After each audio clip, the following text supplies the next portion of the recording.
খিদে পেয়েছে।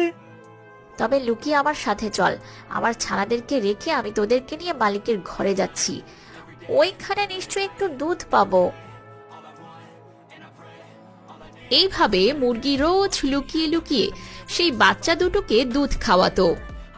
যদিও ওরা আমার ছানা নয়, তবু আজ কয়েকদিন ওদের প্রতি আমার বড্ড বেশি মায়া জমেছে।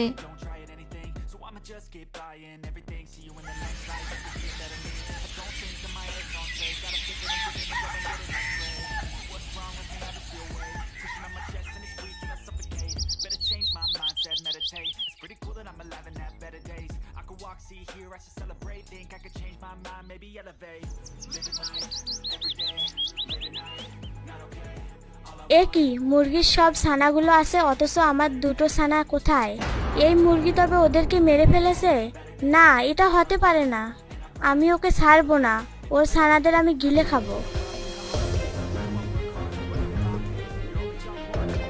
এরপর নাগিন মুরগির দুটো ছানা খেয়ে নেয়। তখনই গর্ত থেকে নাগিনের দুই ছানা বেরিয়ে আসে। কে তুমি? আমার বোনদের কেন খাচ্ছ? মা, তুমি কোথায়? তাড়াতাড়ি এসো, দেখো সর্বনাশ হয়ে গেছে, বোনদের উপর শত্রু আক্রমণ করেছে।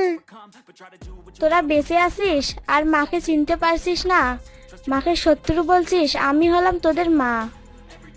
না না, তুমি আমাদের মা হতে পারো না। তুমি কেন আমাদের বোনদের খেলে? আমাদের মা কখনোই এমনটা করতে পারে না।